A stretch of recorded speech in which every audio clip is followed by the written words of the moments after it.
Hi hello నమస్తే welcome to Telugu ప్రభ. నేను మీ journalist Shivajyothi. So ఈ రోజు మనం తెలుగు ప్రభ న్యూస్ పేపర్ లోని ముఖ్యాంశాలు చూసుకున్నట్టయితే, మోదీ 3.0 కేబినెట్ పునర్వ్యవస్థీకరణకు కసరత్తు. సో కేంద్ర మంత్రివర్గంలో 12 స్థానాల భర్తీకి ఏర్పాట్లు జరుగుతున్నట్టు తెలుస్తుంది.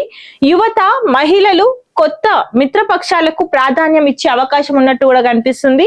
యూపీ, పంజాబ్ అసెంబ్లీ ఎన్నికలు 2029 లోక్సభ స్థానాలే లక్ష్యంగా ముందుకు వెళ్తున్నారు. ఇక్కడ చూసుకుంటే ఏడాదిలో దేవాదుల పూర్తి.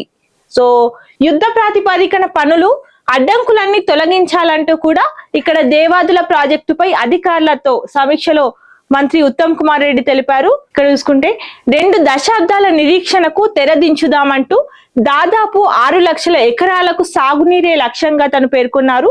భూసేకరణ, R&R, అటవీ అనుమతులపై ప్రత్యేక దృష్టి సారించాలి అంటూ 6,000 కోట్ల ప్రత్యేక ప్యాకేజీలో ఇప్పటికే 2,500 కోట్ల విడుదల చేశామంటూ తను తెలిపారు. సో నిధులు విడుదలైతే సరిపోదు, పరిహారం రైతుకు చేరాలి అంటూ కూడా కలెక్టర్లు, ఇంజనీర్లు సమన్వయంతో పనిచేయాలి అంటూ కూడా మంత్రి ఉత్తమ్ కుమార్ రెడ్డి తెలిపారు. ఇక్కడ చూసుకున్నట్టయితే మూసీ భూసేకరణలో వేగం పెంచాలి అంటూ కూడా త్వరలో phase 2 టెండర్లు, న్యాయ వివాదాలు రావద్దు అంటూ కూడా ఇక్కడ సీఎం రేవంత్ రెడ్డి తెలిపారు. సో భూసేకరణ, ల్యాండ్ పూలింగ్ పై స్పష్టమైన విధానం, FTL బఫర్ జోన్ పరిధిపై అనుమానాలకు తెరదించాలి అంటూ, ప్రాజెక్టులకు తక్కువ వడ్డీ రుణాలపై ఫోకస్ పెట్టాలి అంటూ కూడా TDR పై ప్రతి వారం సమీక్ష నిర్వహించాలి అంటూ సూచించారు. సో మంచిరేవుల ఆలయానికి తక్షణమే టెండర్లు. సో కొత్వాల్గూడ బర్డ్స్ పార్క్ విస్తృత ప్రచారం అంటూ కూడా మూసీ ప్రాజెక్టుపై సీఎం రేవంత్ రెడ్డి సమీక్ష నిర్వహించారు. ఇందులో భాగంగా తను వ్యాఖ్యానించారు. సో ఇక్కడ చూసుకుంటే మిలాద్ ఉన్ నబీ ప్రతి ఇంటా సంతోషం నింపాలి అంటూ కూడా ముస్లిం సోదరులకు శుభాకాంక్షలు తెలిపిన సీఎం రేవంత్ రెడ్డి, పీజీ కోర్సులకు నో డిమాండ్. సో ఎవరు కూడా ఎక్కువగా పీజీ కోర్సులు చేసేందుకు ఇష్టపడడం లేదు యువత అన్నట్టు తెలుస్తుంది. సో 30,000 సీట్లు 4,000 నిండే పరిస్థితి కూడా లేదు. సో 30,000 సీట్లు ఉన్నప్పటికీ 4,000 సీట్లు కూడా పూర్తి కాని పరిస్థితులు కనిపిస్తున్నాయి. సో అడ్మిషన్లలో ఏటా తగ్గుదల. సో డిగ్రీలతోనే సరిపెట్టుకుంటున్న యువత, ఉద్యోగ అవకాశాలపై అనిశ్చితితో పీజీపై అనాసక్తి. సో డిమాండ్ లేని కోర్సులతో ప్రైవేట్ కాలేజీలకు కష్టాలు. ఇక్కడ తీసుకుంటే ఇకపై పైలట్లకు ఏటా డోప్ టెస్టులు. కేంద్ర పౌర విమానయాన శాఖ మంత్రి రామ్మోహన్ నాయుడు తెలిపారు. సో ఇక్కడ చూసుకుంటే 7.67 కోట్ల మందికి శిక్షణ ఫలితాలు శూన్యం. సో ఉపాధి రంగంలో తీవ్ర వ్యత్యాసాలు. 8.25% మందికి నైపుణ్యాలకు తగ్గ ఉద్యోగాలు వస్తున్నాయి అంటూ కూడా నీతి ఆయోగ్ కీలక నివేదికలో వెల్లడించింది. ఇక్కడ చూసుకుంటే 28 నుంచి లక్కీ డ్రా. ఇందిరమ్మ ఇళ్ల టవర్స్ కు 40,900 మంది అర్హత.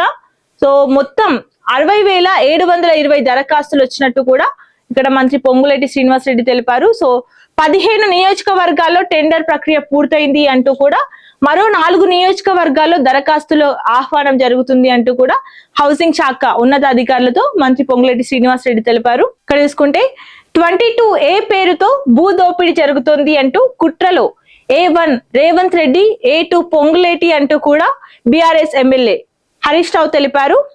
50-50 కమిషన్ల కోసమే ఆ ఇద్దరి పోరాటం అంటూ రెవెన్యూ మంత్రిని తక్షణమే బర్తరఫ్ చేయాలి అంటూ కూడా స్కిల్ యూనివర్సిటీ పరిధిలోకి పాలిటెక్నిక్ కాలేజీల అంటూ తను ప్రశ్నించారు. ఎల్నినోపై అప్రమత్తం.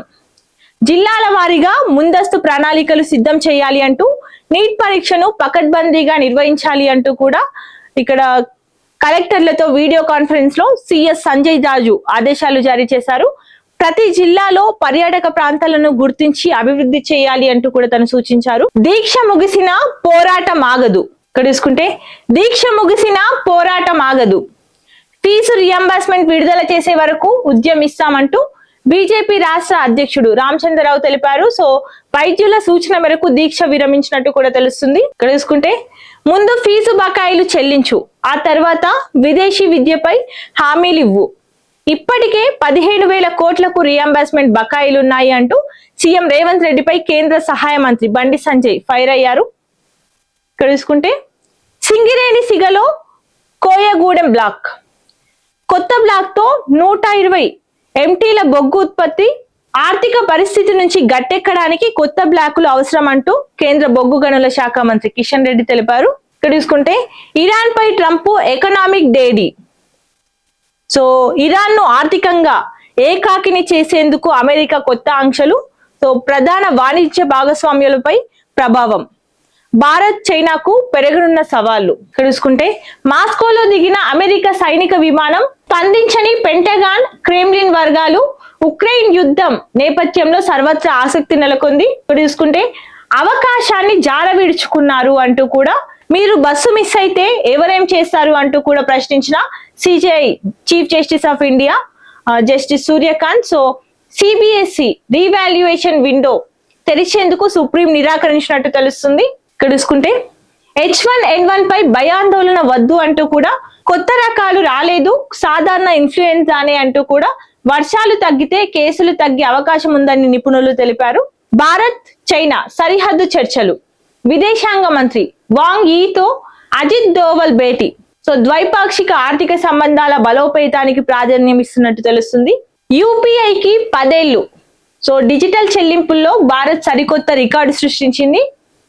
ఇక్కడ రన్నింగ్ కమెంటరీ చూసుకుంటే, కొండా సురేఖపై అధిష్టానం తేల్చాలి నిగ్గు, చర్చల కోసమే క్రమశిక్షణ కమిటీ మొగ్గు. కాంగ్రెస్ పార్టీలో స్వాతంత్రం ఎక్కువ, అదే కదా అందులో ఉన్న మక్కువ. సో ఇవ్వండి ఈరోజు తెలుగు ప్రభ న్యూస్ పేపర్ లోని ముఖ్యాంశాలు. మరిన్ని అప్డేట్స్ కోసం చూస్తూనే ఉండండి తెలుగు ప్రభ.